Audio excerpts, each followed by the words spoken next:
Imagine this. Two colleagues are vying for the same promotion. One is the model employee, punctual, diligent, and always by the book. The other is a master of charm, effortlessly saying the right things and seizing every opportunity to shine. When the dust settles, who do you think lands the job? If you've ever been in a situation like this, you know the bitter truth. The world doesn't always reward competence or integrity. Maybe you've watched a sycophantic coworker climb the ladder while someone more deserving was overlooked. Or perhaps you've seen elections where corrupt candidates triumphed over those with genuine intentions to serve. It's infuriating, right? It feels like the rules are rigged and those who play dirty always come out on top, while the principled are left in the dust. But what if I told you this isn't a glitch in the system? What if this is the system, a game of power that has never been about fairness or merit? From Machiavelli's time to today, the game has always favored those who can bend the rules, control the narrative, and manipulate perceptions. So why do the worst people always win? And more importantly, how can you avoid becoming one of the countless losers? Let's dive in. Since childhood, we've been fed the same promise. If we work hard, stay honest, and give our best, we'll be rewarded. But as we grow up and look around, we see a very different reality. The hardest working employee isn't always the one who gets promoted. The most disciplined athlete might never make it to the top. The most dedicated student might end up earning less than someone who simply made the right connections. The world told us that success comes to those who put in the effort, but everything around us proves otherwise. That's because there's a certain psychological comfort in believing we live in a fair world. This phenomenon has a name, the Just World Fallacy. Psychologist Melvin Lerner studied this tendency and found that people struggle to accept that the world is chaotic, unfair, and unpredictable. Instead of facing this harsh reality, we cling to the belief that good deeds are rewarded and bad deeds are punished. But as we'll see, this belief is often far from the truth. Wait for the next part to dive deeper into why the system is rigged and how you can navigate it without losing yourself. This reality is hard to swallow. Instead of facing it, we prefer to believe there's a logic behind everything, a system where good people are rewarded and bad people are punished. This belief makes us feel safe. It gives us the illusion that as long as we do everything right, nothing bad will happen to us. The problem? The world doesn't work like that. This belief shows up in subtle ways in our daily lives. For example, when we see someone struggling, we instinctively try to explain their situation in a way that makes it easier to accept. If someone loses their job, we assume they didn't work hard enough.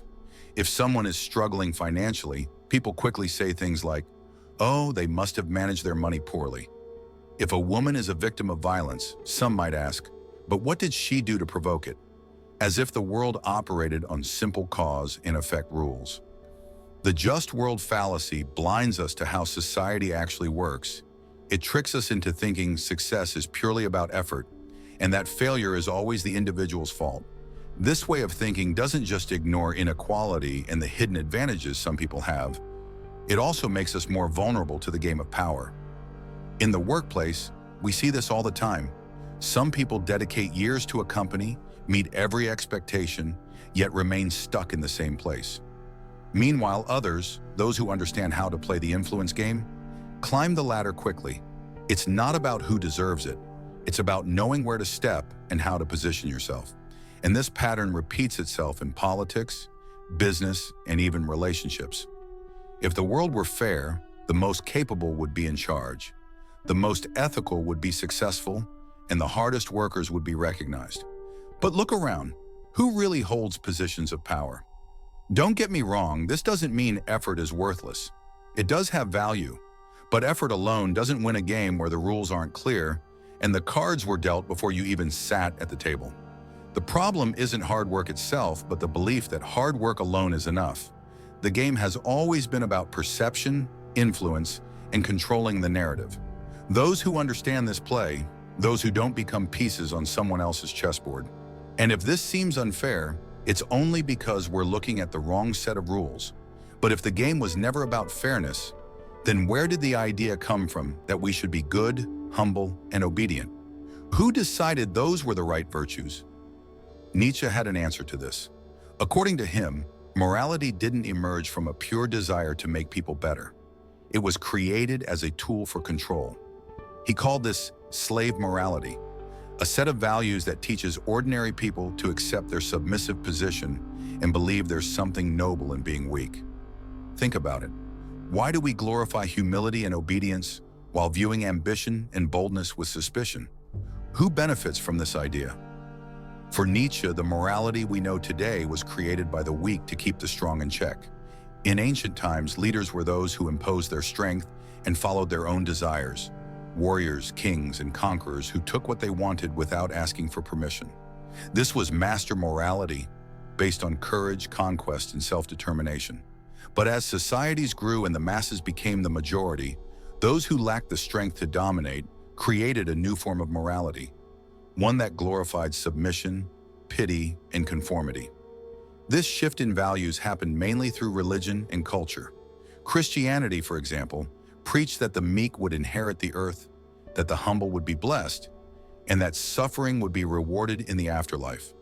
Governments and institutions reinforce this logic because an obedient population is easy to govern. The lion and zebra metaphor illustrates this idea well. The lion never questions its place in nature. It doesn't worry about whether hunting is morally right, it simply hunts.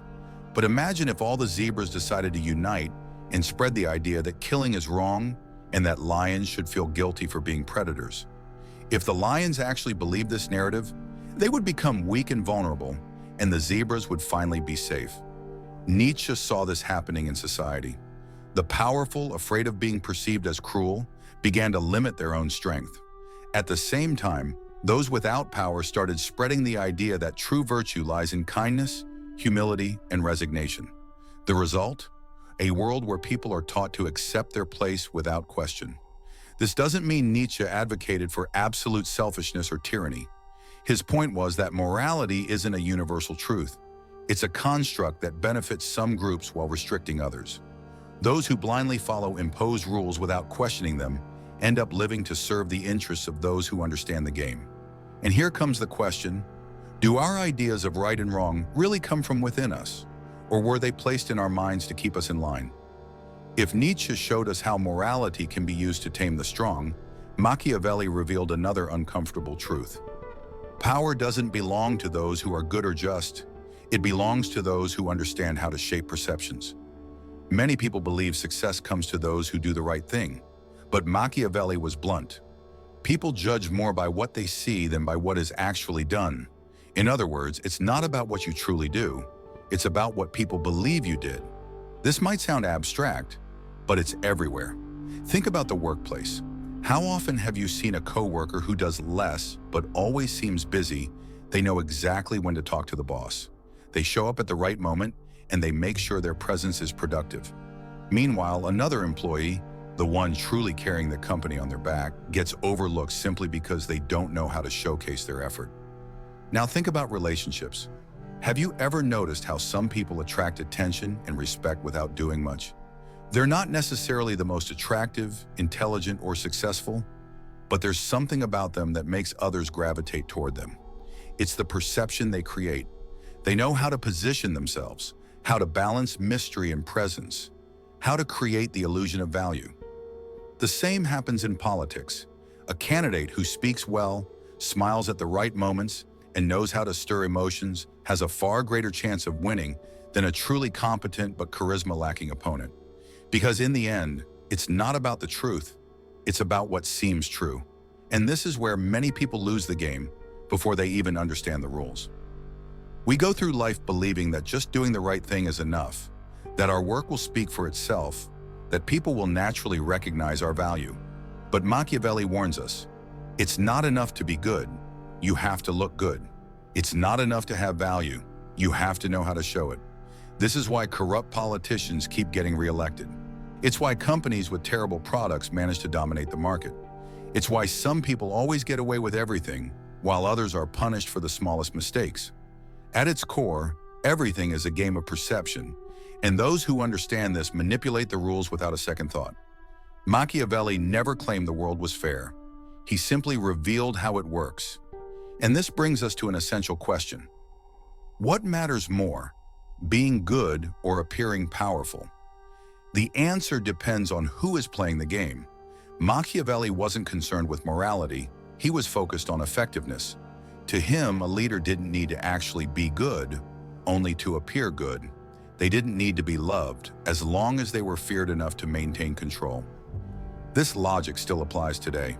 In the world of power, being perceived as strong is more important than being just. Perception shapes reality, and those who can control perception control the game. And the big question remains, are you projecting the image you want, or are you simply hoping that others will recognize your value without you having to show it? If the game is about perception, then whoever controls that perception controls the game. But how do some people always stay on top while others seem destined to lose? The answer isn't found in the official rules, it lies in the invisible rules that govern power. These rules aren't taught in school, nor do they appear in motivational self-help books. They are silently followed by those who dominate and ignored by those who are manipulated. Those who understand these rules learn how to navigate the world without becoming its victim. The first rule is to control your narrative. What people believe about you defines your success more than what you actually do. The story others tell about you matters less than the story you tell yourself. Napoleon wasn't just a brilliant strategist. He was a master at crafting his own legend. He presented himself as a man chosen by destiny, someone born to lead. He used symbols, speeches, and even his posture to reinforce this image. It wasn't enough for him to be a great military leader. He needed to be seen as one. The second rule is to never show weakness. In the game of power, insecurity is an open invitation to be devoured. Predators attack those who hesitate. But that doesn't mean you have to be emotionless, incapable of feeling or expressing vulnerability. The real secret is knowing with whom and when to share your vulnerabilities. Think about social media. No one posts their worst moments. The photos show vacations, smiles, and achievements. You see couples in love, people fulfilling their dreams, careers taking off, and then comes the feeling that their lives are perfect because that's what they choose to display. But reality is different. Everyone has problems, insecurities, and failures. They just don't expose them to everyone. The same thing happens in the world of power. The CEO of a major company will never publicly admit that they're feeling insecure. A political leader cannot show a lack of control during a crisis. Even in the workplace, an employee who constantly appears unsure of themselves ends up being seen as weak and disposable. People perceive strength not just through actions, but through the appearance of confidence and control. The moment you reveal doubt or hesitation, you give others the opportunity to question your authority or exploit your vulnerabilities. These invisible rules are what separate those who rise to the top from those who remain stuck. It's not about being perfect, it's about appearing unshakable. It's about crafting a narrative that inspires confidence and commands respect. And it's about understanding that perception is the ultimate currency in the game of power. Those who master these rules don't just play the game, they control it. The question is, are you willing to learn and apply them, or will you remain at the mercy of those who do? Strength and confidence are often seen as synonyms for competence, and frequently, it doesn't matter whether that confidence is real or just well-crafted. This doesn't mean you have to pretend you're fine all the time, but you need to choose wisely who you share your weaknesses with. There's a saying, never complain to someone who can't help you, and that's exactly it. Venting to the wrong person can turn your vulnerability into a weapon against you. Elon Musk, for example, never publicly admits failure. When his companies face setbacks, he reshapes the narrative, either downplaying the issue or reframing it as a necessary step toward greater success. The goal? To maintain the image of strength and control, regardless of reality. In the world of power, appearing unshakable makes others trust you. The third rule is to be unpredictable. Someone who can be easily read can be easily manipulated. If everyone knows exactly what to expect from you, they already know how to control you. An unpredictable leader maintains power because others never know what their next move will be. Napoleon used this strategy in his military campaigns, constantly changing tactics to confuse his enemies. In today's world, this translates to the ability to keep people guessing, never revealing your full intentions. These rules are not about ethics or morality, they are about strategy. You can follow them without becoming cruel, but ignoring them means becoming a hostage to those who already master them. And the real question is, are you playing this game consciously, or are you being played by it? The truth is, the world does not reward naivety. Naivety is not just about being honest or believing in goodness. It's about failing to recognize that a game is being played at all times. The problem isn't being a good person. The problem is thinking that being good alone is enough. Have you ever noticed how some people are constantly taken advantage of and don't understand why? They're the ones who blindly trust others, who assume everyone has good intentions, who share their plans without filtering who's listening. They don't realize that while they're talking, someone else is calculating how to use that information to their advantage. The world is full of sharp players and distracted pieces. Naivety manifests in many ways. At work, it's the person who works hard but believes their efforts will be recognized automatically. In love, it's the one who gives themselves completely without noticing the signs those who appeared more confident and assertive, even when their qualifications were objectively weaker. This isn't just about job interviews or elections. It's a universal truth. The human brain is wired to recognize dominance and follow those who project authority. A famous study tested this in hiring processes. A group of recruiters evaluated candidates' profiles and, without realizing it, chose those who appeared more confident and assertive, even when their qualifications were objectively weaker. This isn't just about job interviews or elections. It's a universal truth. The human brain is wired to recognize dominance and follow those who project authority. This explains why, in job interviews, the most qualified candidate often loses to the one who appears more self-assured. Or why, in elections, charisma can matter more than any concrete proposal. It's not about what a person knows or does. It's about how they position themselves. Studies show that humans follow confident leaders, not necessarily the most intelligent, competent, or ethical ones.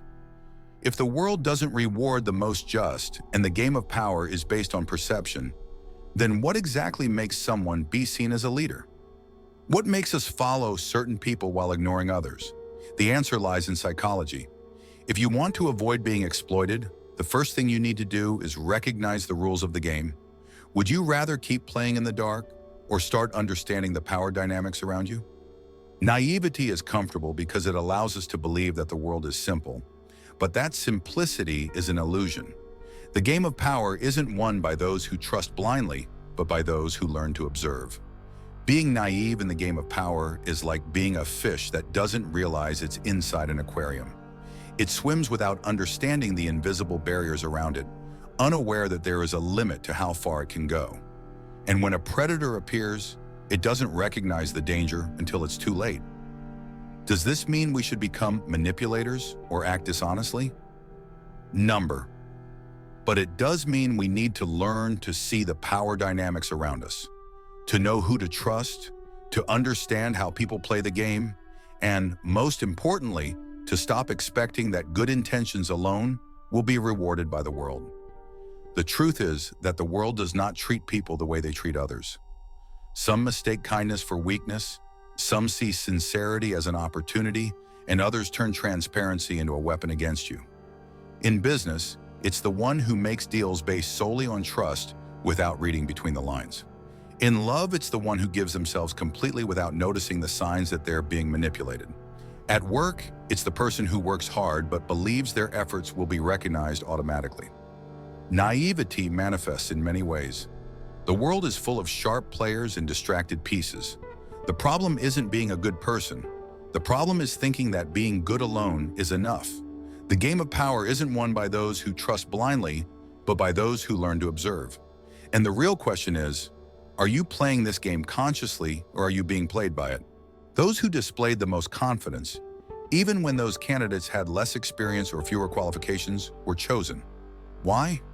Because confidence triggers a primitive instinct within us, the instinct to seek a strong leader to follow. This can be seen in the animal kingdom. Within a wolf pack, the others don't follow the smartest or most experienced wolf. They follow the one who acts like a leader. That wolf doesn't need to be the biggest or the strongest. He just needs to project that image. The same happens with humans. And this is where many people go wrong. They think that having knowledge or talent is enough, But they forget that the world doesn't just reward those who know, it rewards those who seem to know. If you enter a room showing hesitation, insecurity, or submission, people will automatically place you in a lower position. But if you project confidence, even if you don't have all the answers, others will start seeing you as someone worth following. This means that being perceived as a leader is a matter of strategy. It's about how you carry yourself, how you speak, and how you present your ideas. Confidence, even when it's carefully crafted, can overshadow gaps in experience or knowledge. It's not about being the most qualified, it's about appearing the most capable. This isn't to say that competence doesn't matter, it does, but competence alone is rarely enough. The world is drawn to those who exude authority and certainty, even if that certainty is partly an illusion. The key is to strike a balance. Build your skills and knowledge, but also master the art of projecting confidence. Because in the end, perception often dictates reality. And those who understand this don't just play the game, they win it. How you use your voice, how you maintain eye contact, how you take up space around you, small details make all the difference. So tell me, are you projecting strength or are you letting others dictate your destiny? Many people believe that intelligence alone is enough to win, that knowledge by itself is the key to success. But if that were true, the greatest geniuses in history would also be the most powerful people. And we know that's not the case. The mistake is assuming that the world works like a classroom, where those with the most knowledge get the best grades. In the game of power, intelligence matters, but not as much as the ability to use it strategically. How many brilliant scientists spent their lives in obscurity while mediocre marketers became millionaires? How many genius artists died poor while those who knew how to sell their image dominated the industry? History is full of examples of brilliant people who were overshadowed by others with less talent but more cunning. The difference between intelligence and cunning lies in how each operates. Intelligence seeks to understand the world. Cunning seeks to shape it to its advantage. Intelligence accumulates knowledge.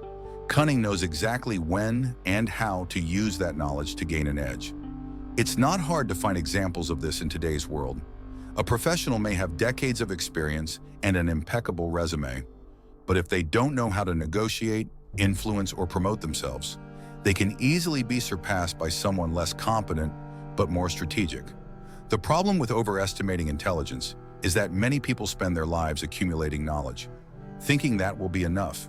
They believe that sooner or later, someone will recognize their value. But in the game of power, recognition doesn't come automatically, it has to be earned. The real advantage lies in combining intelligence with cunning, in learning to use what you know at the right moment, in the right way, with the right people. Because the world doesn't just belong to those who know the most, it belongs to those who know how to make others see it. If the game of power is about perception, then the true winners are those who master the art of shaping how they are perceived. They don't just rely on their skills or knowledge, they strategically position themselves to appear as leaders, innovators, and influencers. So ask yourself, are you content with being the smartest person in the room? Or are you ready to step into the spotlight and ensure that others recognize your brilliance? The choice is yours. But remember, in the game of power, perception is everything. Then the way you present yourself defines how the world treats you. Many people allow others to create a narrative about them without realizing that they could be the ones in control of that story. The key is to choose the story you want to tell, to control the way others perceive you and learn how to influence strategically. This doesn't mean lying. It means understanding that the way you carry yourself, communicate, and position yourself creates your reality. At the end of the day, the world will always tell stories about you.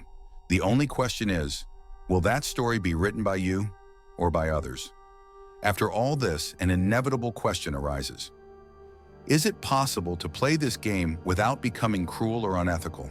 Can you be strategic without losing your integrity? The answer lies in understanding the difference between strategy and manipulation.